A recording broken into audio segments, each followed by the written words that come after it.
sekelompok anggota partai yang terkemuka, atau partai massa, mengutamakan kekuatan berdasarkan keunggulan jumlah anggotanya.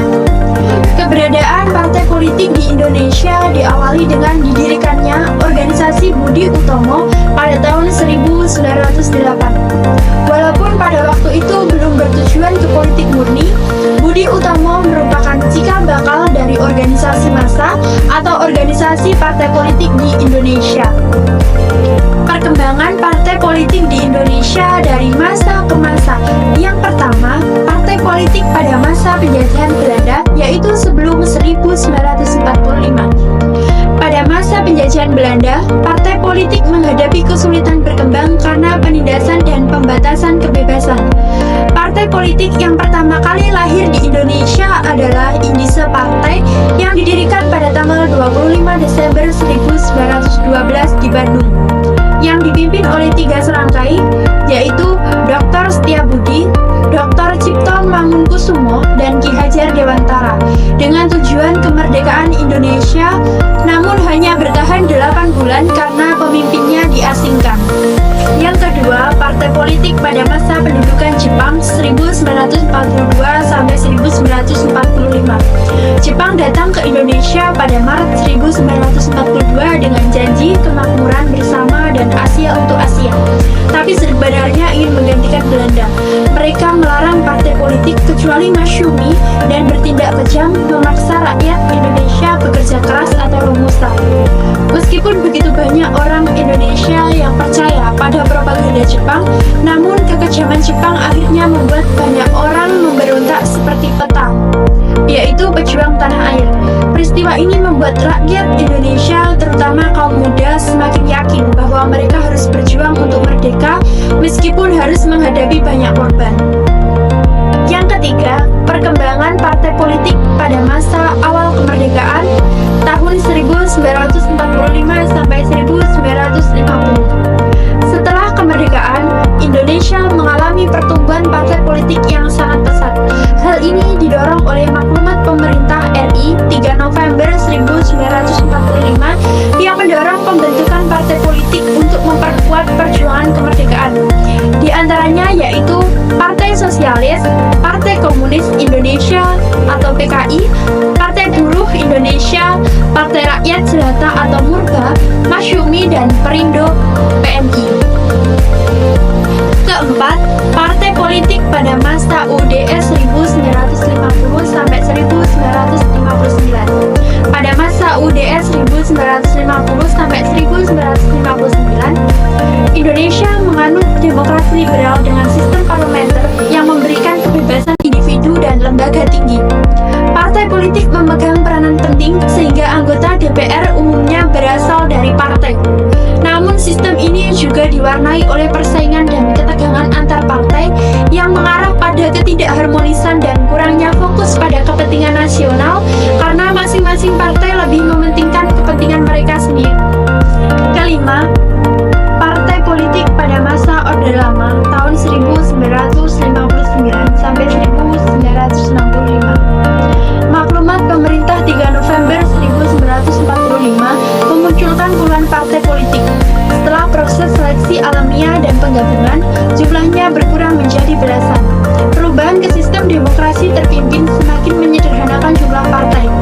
Peraturan Presiden nomor 13 tahun 1960 dan Keputusan Presiden nomor 128 tahun 1961 mengakui hanya 10 partai, yaitu PNI, NU, PKI, Partai Katolik, Partai Indonesia Raya atau Pertindo, Partai Murba, PFII, ARJ, IPKI, dan Parkindo, serta Partai Islam Parti. Namun, jumlah ini berkurang menjadi 9 setelah Presiden Soekarno membubarkan Partai Murba pada tahun 1964 atas desakan PKI karena dianggap merongrong revolusi. Partai-partai yang tidak diakui dikategorikan sebagai partai gurem. Yang keenam, partai politik pada masa Orde Baru pada tahun 1966 sampai 1998. Setelah G30 SPKI atau PKI dan Partai Indonesia Raya Pertindo dibubarkan, hanya tersisa 7 partai politik, penambahan Partai Murba yang direhabilitasi, dan Partai Muslimin Indonesia meningkatkan jumlah menjadi 9. Namun Orde Baru belajar dari pengalaman Orde Lama, mencari sistem kepartaian yang lebih sederhana dan berfokus pada pembangunan, bukan ideologi. Upaya ini menghasilkan 3 kekuatan politik utama. Yang pertama, Partai Persatuan Pembangunan, yaitu PPP, dibentuk pada 5 Januari 1973 melalui fusi 4 partai Islam, NU, PAMUSI, PSII, dan PERTI. Meskipun awalnya ingin menggunakan nama yang menekankan identitas Islam, atas saran pemerintah, nama Partai Persatuan Pembangunan diadopsi, mengurangi penekanan pada akar sejarah Islamnya. Yang kedua, Golongan Karya atau Golkar, berawal sebagai sekretariat bersama Golongan Karya atau Sekber Golkar pada 20 Oktober 1964, dibentuk untuk melawan pengaruh PKI. Golkar berkembang menjadi kekuatan politik dominan di Orde Baru, memenangkan 4 pemilu berturut-turut pada tahun 1971, 1977, 1982, dan 1992. Awalnya erat kaitannya dengan ABRI, Golkar kemudian menjadi semakin mandiri. Golkar berkomitmen pada pembangunan nasional berdasarkan Pancasila dan Undang-Undang Dasar 1945. Ketiga, Partai Demokrasi Indonesia atau PDI, dibentuk pada 10 Januari 1973 dari fusi 5 partai dengan beragam ideologi: nasionalisme, marxisme, sosialisme, Kristen, Protestan, dan Katolik. PNI, TP, KI, Parkindo, Partai Murba, dan Partai Katolik.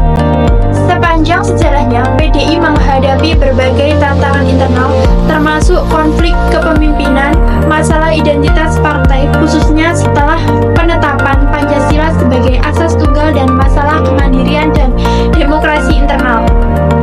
Ketiga partai ini, PPP, Golkar, dan PDI, akhirnya menerima Pancasila sebagai satu-satunya asas partai. Ketujuh, partai politik di masa reformasi pada tahun 1998 hingga sekarang. Era reformasi di Indonesia ditandai dengan peran partai politik yang jauh lebih besar dalam pemerintahan dan persaingan perebutan sumber daya politik. Undang-Undang Nomor 2 Tahun 1999 dan Undang-Undang Nomor 31 Tahun 2002 memungkinkan bermunculnya partai-partai baru. Meskipun banyak partai baru terbentuk, hanya 5 partai yang meraih suara signifikan, yaitu PPP, PDI Perjuangan, Golkar, PKB, dan PAN. Amandemen Undang-Undang 1945 Pasal 1 Ayat 2 menegaskan kedaulatan di tangan rakyat yang dijalankan sesuai undang-undang. Hal ini diwujudkan dengan UU Nomor 23 Tahun 2003 tentang pemilihan presiden langsung, menetapkan pemilihan presiden dan wakil presiden secara langsung oleh rakyat setiap 5 tahun sekali, diselenggarakan oleh Komisi Pemilihan Umum yang independen, dan calon diusulkan oleh partai politik atau gabungan partai politik. Tujuannya adalah untuk mewujudkan kedaulatan rakyat dan negara hukum di